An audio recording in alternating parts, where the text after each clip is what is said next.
Morning mist drifted through the towering pines surrounding Elena Rowan's cottage, softening the first rays of sunlight that filtered across the forest floor. Every dawn began the same way. She tied back her chestnut hair, gathered her woven basket, and stepped into the quiet woods with practiced confidence. Wild thyme, yarrow, foxglove, and lavender grew where few others bothered to look. She knew every winding trail, every moss-covered stone, every patch where healing herbs flourished after rain. The forest had raised her as faithfully as the grandmother who had taught her that kindness, like medicine, should never be measured by wealth. By sunrise she returned carrying fragrant bundles tied with twine. Before she could even reach her gate, two frightened children waited with their grandmother, whose hands trembled from fever. Elena welcomed them inside without hesitation. Steam curled from a kettle above the hearth while dried herbs filled the cottage with comforting scents. She mixed leaves, roots, and honey into a warm tonic, speaking gently until the old woman's breathing steadied. When the grateful family offered their last loaf of bread, Elena accepted only half, slipping the remaining portion back into the little girl's basket without anyone noticing. Her generosity was admired by those who had nothing, yet mocked by those who possessed everything. At the weekly market, prosperous merchants whispered that she would remain poor forever because she cared more for strangers than herself. A wealthy landowner sneered when she refused extra payment for treating his injured servant, insisting compassion could not be bought. Elena answered only with a quiet smile. She had learned long ago that arguing with pride rarely changed a heart, but steady goodness sometimes could.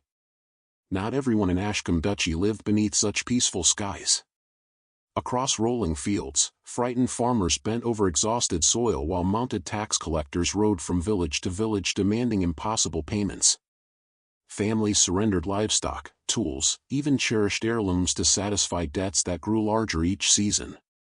Behind every cruel order stood Lord Cedric Hawthorne, the Duke's trusted steward. Draped in elegant coats and polished manners, Cedric spoke of duty while secretly filling his own coffers. Anyone daring to complain found fences destroyed, harvests confiscated, or threats whispered outside their doors after sunset.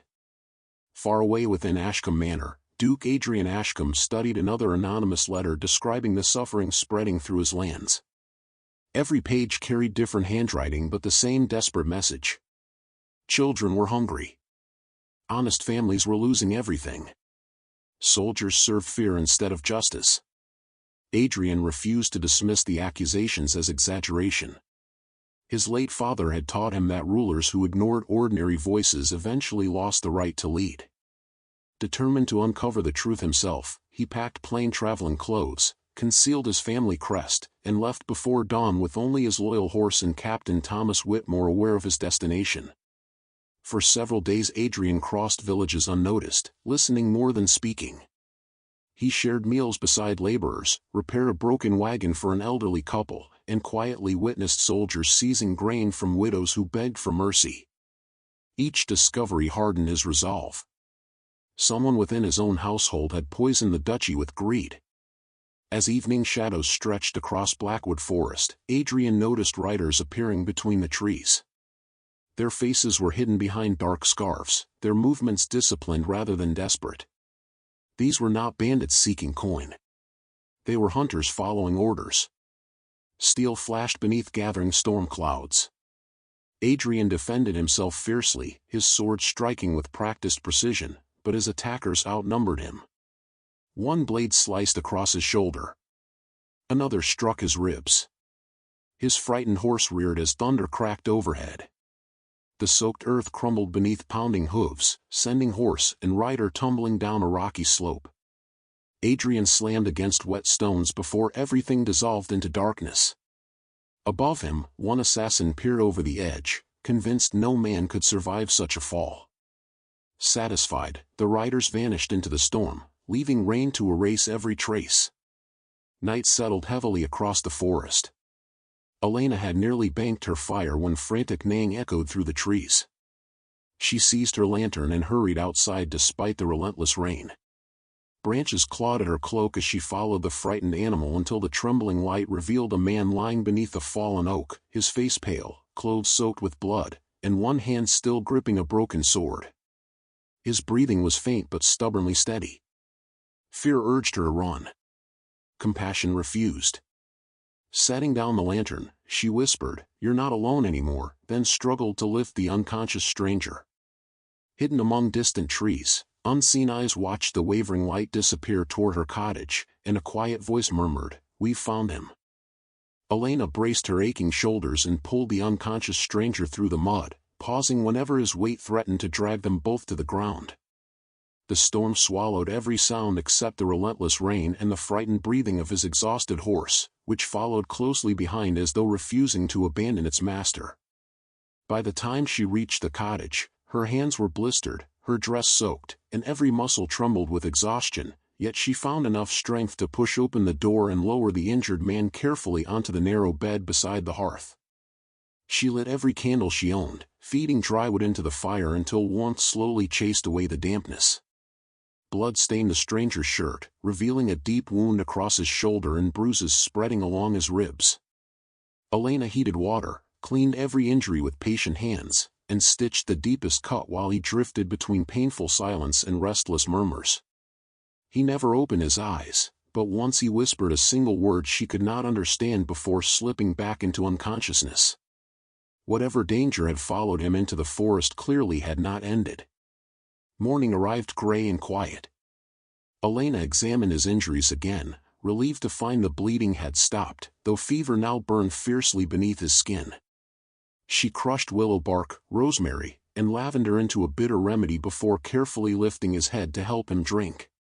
Most of the mixture spilled across his lips, yet enough reached him to calm his breathing. Martha Ellis, her elderly neighbor, stopped by carrying fresh eggs and immediately noticed the stranger. Surprise flashed across her face, but concern quickly replaced curiosity.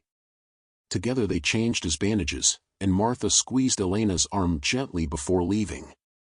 "Be careful," she whispered. "Kind hearts sometimes invite dangerous troubles."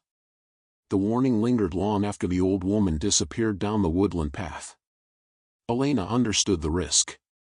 She knew nothing about the injured traveler except that someone had wanted him dead.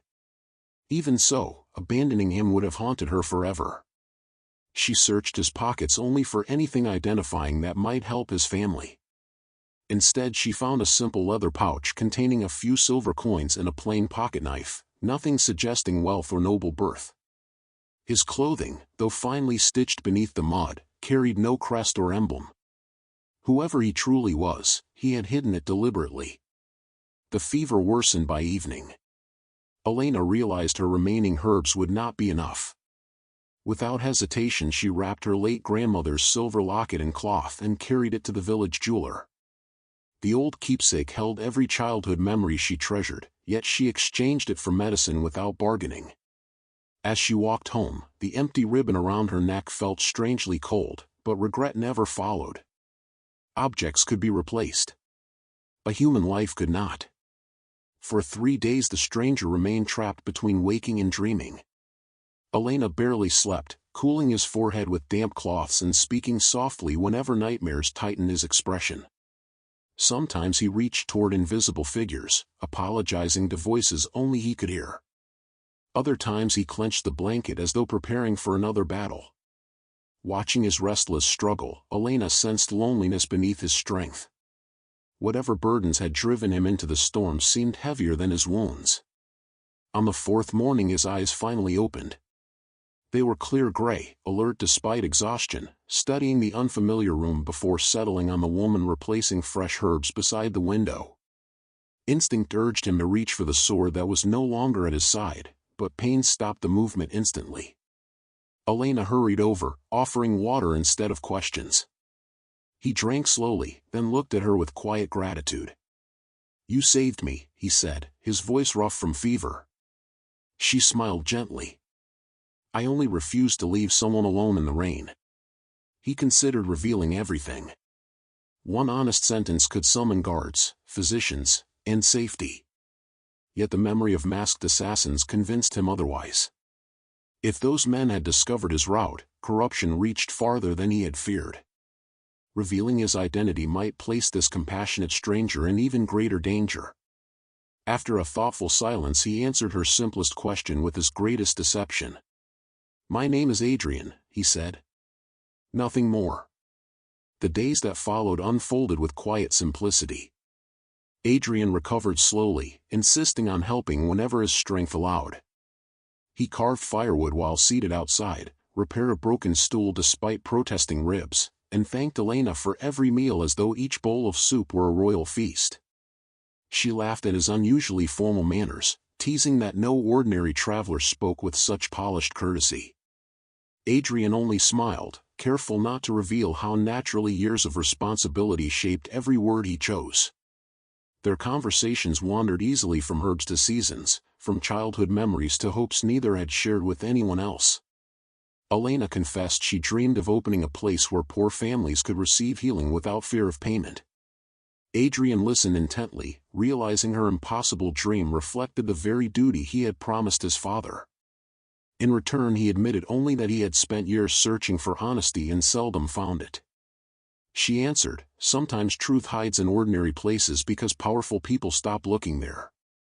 Her words settled deeply within him. That evening Elena stepped outside to gather fresh water, unaware that distant figures stood concealed among rain-darkened trees. One rider studied the glowing cottage window before nodding toward another. "He's alive," the man whispered. "This time, neither of them must escape." The first light of dawn filtered gently through the cottage windows, painting pale streaks across the wooden floor. Elena rose before Adrian, as she always did, quietly preparing herbal tea while listening to birdsong replacing the storm that had haunted the previous nights. The peaceful morning almost convinced her that danger had passed. Yet an uneasy feeling lingered beneath the calm, impossible to explain and equally impossible to ignore. She glanced toward the forest more than once while gathering water, sensing unseen eyes where only silent trees stood. Adrian noticed the change in her expression during breakfast. Though still weak, his sharp instincts had returned with surprising speed. Every unfamiliar sound outside caused his hand to pause, and every distant hoofbeat tightened the muscles across his shoulders. He understood the discipline of trained killers too well. Men willing to ambush a traveler in the wilderness rarely accepted failure. If they believed he had survived, they would return with greater patience and greater numbers. The realization weighed heavily upon him, not because he feared death, but because Elena had become part of a danger she had never chosen. Trying to ease the growing tension, Elena suggested gathering fresh herbs before midday. Adrian insisted on accompanying her despite his injuries. She objected at first, reminding him he could barely lift a bucket without wincing, but he smiled with quiet determination. "If I remain inside forever, your medicine will never finish its work," he replied. She laughed softly and finally agreed, handing him a walking stick carved from ash wood. Together they stepped beneath the towering pines, where shafts of sunlight slipped through branches and scattered across carpets of moss. As they wandered familiar woodland paths, Elena pointed out plants hidden beneath ferns and explained how each could heal a different wound. Adrian listened with genuine fascination. She spoke not like someone repeating lessons, but like a woman greeting old friends. Every flower, every root, every leaf carried a memory. Watching her kneel to protect a tiny patch of rare herbs from careless footsteps, Adrian realized kindness shaped every choice she made. It was not something she performed for praise. It was simply the way she existed. Their quiet lesson ended when frightened voices echoed through the trees. A young boy stumbled toward them, his face streaked with tears. Samuel Brooks, the orphan Elena had cared for since childhood, gasped desperately for breath before blurting out that soldiers had seized a farmer's horse and beaten his elderly father for failing to pay new taxes. Without hesitation Elena rushed toward the village, Samuel running beside her. Adrian followed as quickly as his injuries allowed, anger rising with every step. They reached the village square to find frightened neighbors standing in silence while 3 armed tax collectors surrounded an old farmer kneeling in the dirt. His swollen face bled freely, yet the soldiers demanded more payment than the man could possibly provide. His wife clung to one officer's arm, begging for mercy until another guard shoved her aside. Elena stepped forward immediately, placing herself between the soldiers and the elderly couple. Her voice remained calm despite the fury burning behind her eyes. She offered the small purse she carried, explaining it contained everything she had earned that month. "Take this instead," she pleaded. "They have nothing left." The leader accepted the purse, weighed it in his hand, then laughed cruelly before tossing it into the mud. "Compassion won't satisfy Lord Cedric," he sneered. One soldier raised his whip again toward the old farmer. Before the blow could fall, Adrian caught the leather lash with his bare hand. Pain shot through his healing shoulder, but he refused to release his grip. For one dangerous heartbeat, silence consumed the square. The soldiers studied the injured traveler, surprised by the authority shining through his steady gaze despite his plain clothing. Adrian fought every instinct urging him to reveal himself. One command spoken in his true voice could stop the beating immediately. Yet exposing his identity without understanding who served Cedric might destroy every chance of uncovering the conspiracy. Elena sensed the conflict behind his expression. She gently touched his injured arm and whispered, "Please. Not like this." Her quiet plea reminded him that courage without patience often became recklessness. Slowly he released the whip. The soldiers departed after threatening even harsher punishment if the remaining taxes were not delivered within 3 days. Fear lingered long after they disappeared beyond the hills. Villagers thanked Elena for trying to help, but hopelessness overshadowed every word. They had endured months of cruelty and no longer believed justice existed. Adrian looked around the square, recognizing despair far more dangerous than hunger. When people stopped expecting fairness, corruption had already won. That evening Elena treated the old farmer's wounds while Adrian silently repaired the broken fence surrounding the couple's cottage. The simple labor calmed his restless thoughts. He had ruled Ashcombe believing honest reports reached his desk. Instead, lies had sheltered monsters wearing the uniforms of his own estate. He quietly promised himself that every injustice he had witnessed would one day face judgment. Meanwhile, miles away inside Hawthorne Manor, Lord Cedric studied reports delivered by one of the masked riders who had survived the forest ambush. The assassin described the woodland cottage, the healer who had rescued the stranger, and the traveler's growing strength. Cedric's confident smile vanished instantly. Only one man possessed the skill to survive such an attack. His worst fear had become reality. The Duke still lived. Lady Vivian Blackwood, visiting the manor under the pretense of discussing estate matters, observed Cedric's sudden alarm with careful interest. When she demanded an explanation, Cedric reluctantly admitted that the missing Duke had likely found refuge somewhere within the forest villages. Vivian concealed her surprise behind graceful composure. She had expected Adrian to return eventually, but not hidden inside the home of an unknown healer.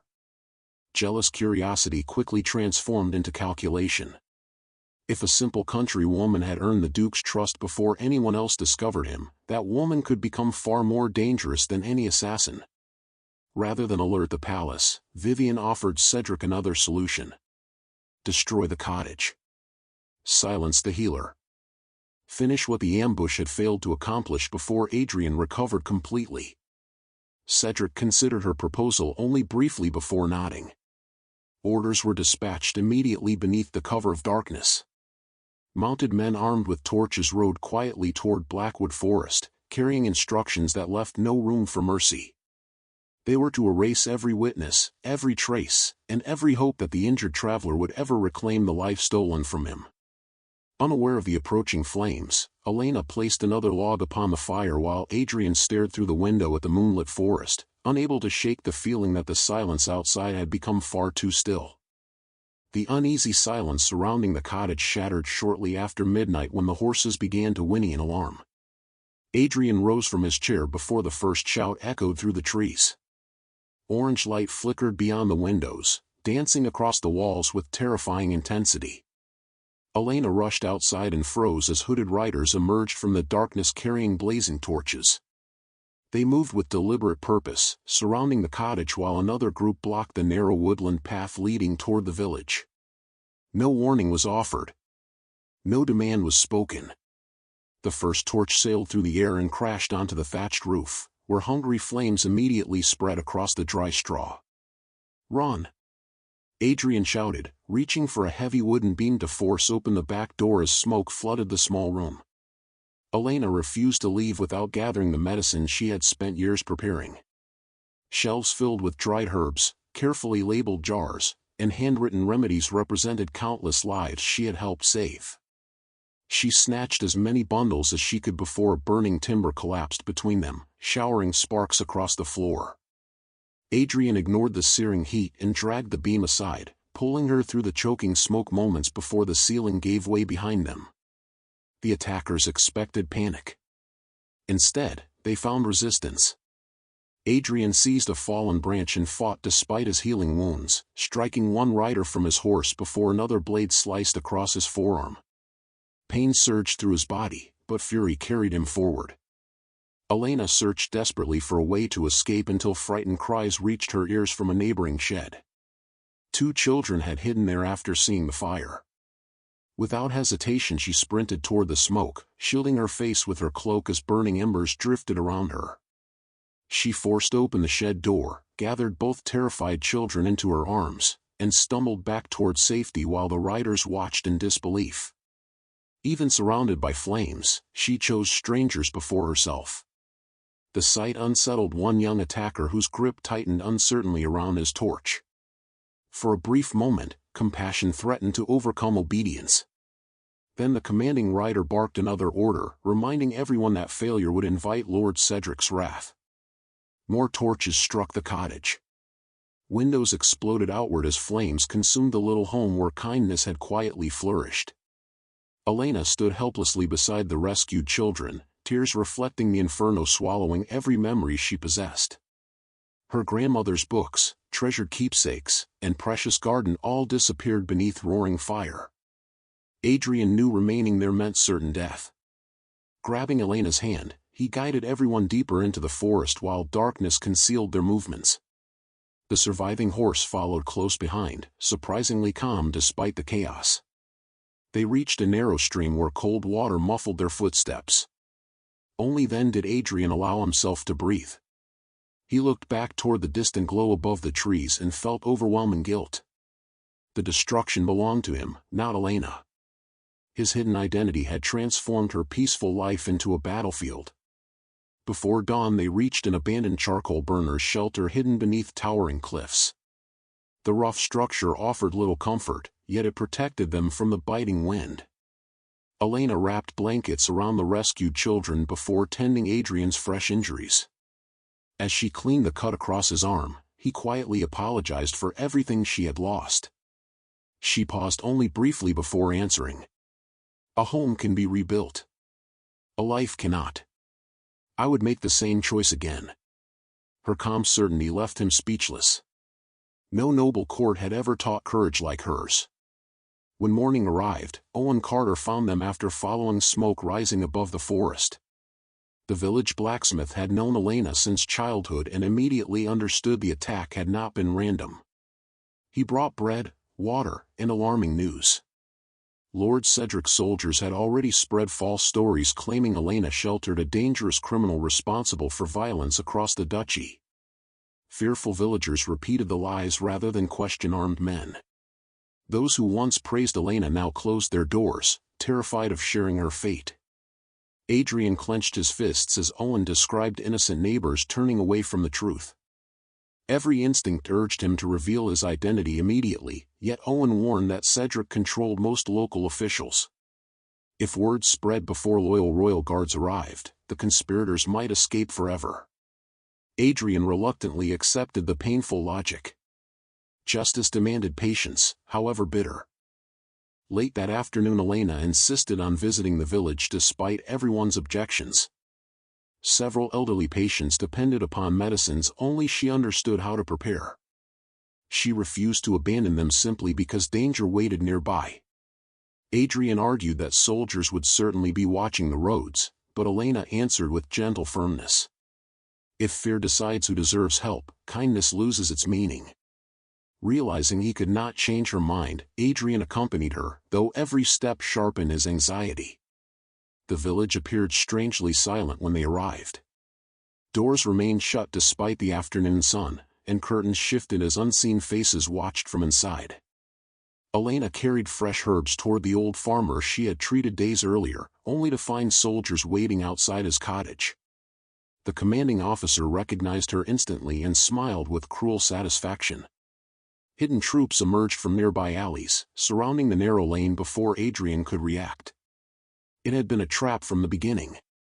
Adrian drew the small hunting knife Owen had given him, placing himself between Elena and the advancing soldiers.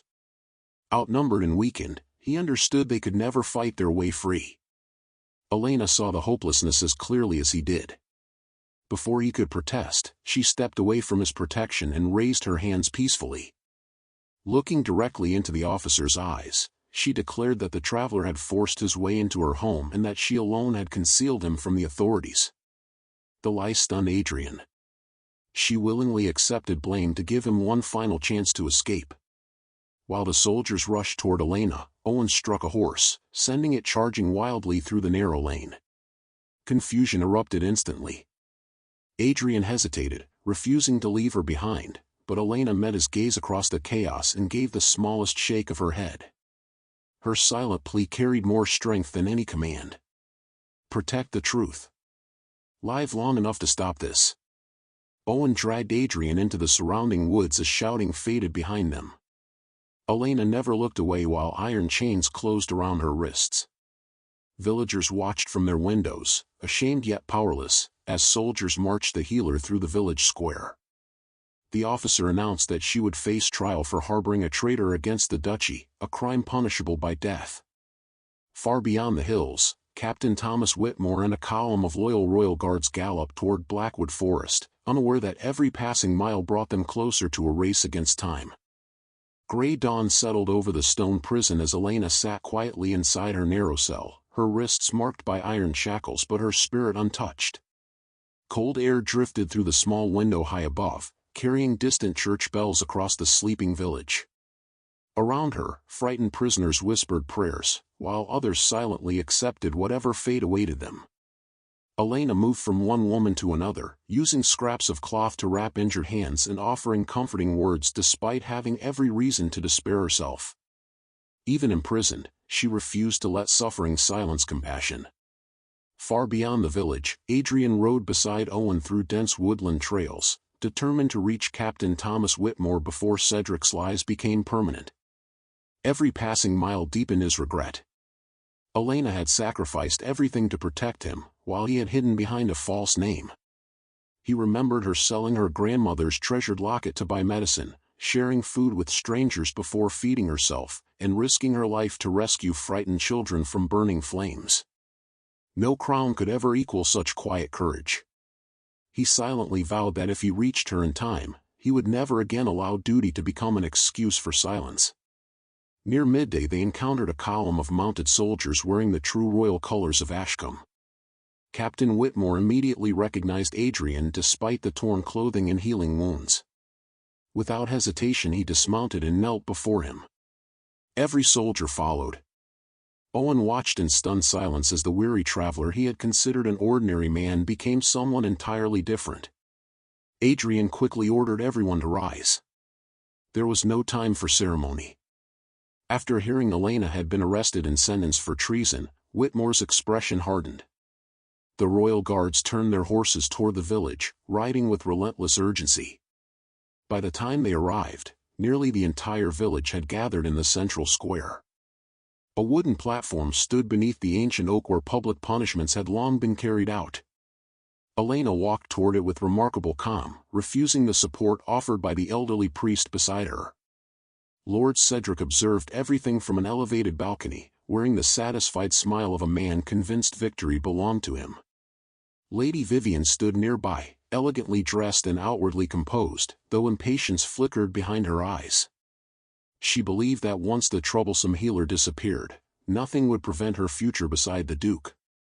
The village executioner stepped forward while an official loudly repeated the accusations against Elena. She was declared guilty of harboring a traitor, deceiving the authorities, and conspiring against the duchy. The charges echoed across the silent crowd. Several villagers lowered their heads in shame, remembering every act of kindness she had shown them. Samuel wept openly, clinging to Martha's hand as the old woman whispered desperate prayers. Elena simply looked toward the distant forest where she had first found the wounded stranger, grateful that he had escaped alive. Just as the executioner raised his sword, the thunder of galloping horses rolled across the valley. Royal banners appeared beyond the hill, flashing crimson and gold beneath the afternoon sun. Gasps spread through the crowd as armored riders entered the square, forcing Cedric's soldiers to retreat. Adrian rode at their head wearing the ceremonial blue cloak of the Duke, his family crest shining unmistakably across his chest. Silence fell so completely that even the restless horses seemed to pause. Every face reflected the same stunned realization. The injured traveler had been the Duke all along. Adrian dismounted before anyone else could speak. Ignoring shocked nobles and kneeling guards, he climbed the platform and removed Elena's chains with his own hands. The iron fell heavily onto the wooden boards. Looking directly into her tear-filled eyes, he said, "You did not save a duke. You saved a lonely man who almost forgot what true honor looked like." Then, before the entire duchy, he bowed his head to her. The unexpected gesture carried greater power than any royal decree. Murmurs swept through the crowd as people witnessed their ruler honoring a humble healer above every noble present. Captain Whitmore immediately arrested Lord Cedric. Ledgers seized from Hawthorne Manor revealed stolen taxes, forged reports, illegal land seizures, and payments made to the assassins who had attacked Adrian. Faced with overwhelming evidence, several corrupt officials confessed. Lady Vivian attempted to distance herself, but letters proving her involvement in the conspiracy were discovered among Cedric's records. Her ambition collapsed alongside his carefully constructed lies. The villagers watched as both were escorted away under heavy guard, finally understanding how deeply they had been deceived. When the crowd demanded harsh punishment for everyone involved, Elena gently touched Adrian's arm. She reminded him that justice built lasting peace, while revenge merely changed the faces of those causing suffering. Adrian listened carefully. Instead of ordering executions, he stripped the guilty nobles of their wealth and titles. Their estates were sold to repay the families they had wronged. Confiscated farms returned to rightful owners. Widows received compensation. Orphans gained permanent homes funded by the recovered fortune. The people witnessed a different kind of victory, one rooted in fairness rather than fear. Several weeks later Adrian invited Elena to travel with him into Blackwood Forest without explaining why. They followed the familiar woodland path until she reached the place where her cottage had once stood. Expecting only ashes and painful memories, she stopped in astonishment. Before her stretched a beautiful new village built around a carefully restored cottage. A free hospital stood beside flowering gardens filled with healing herbs. A school welcomed laughing children.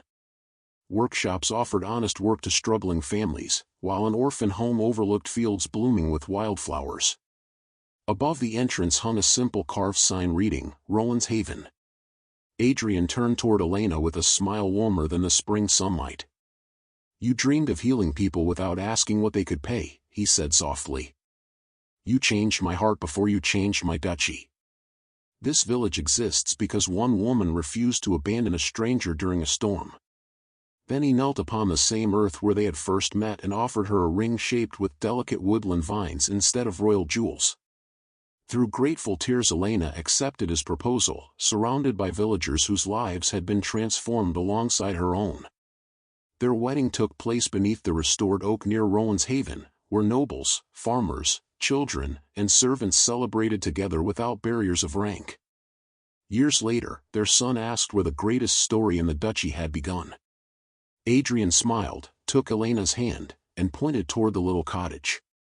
"It began," he answered, "with one simple act of kindness that taught an entire kingdom how to love."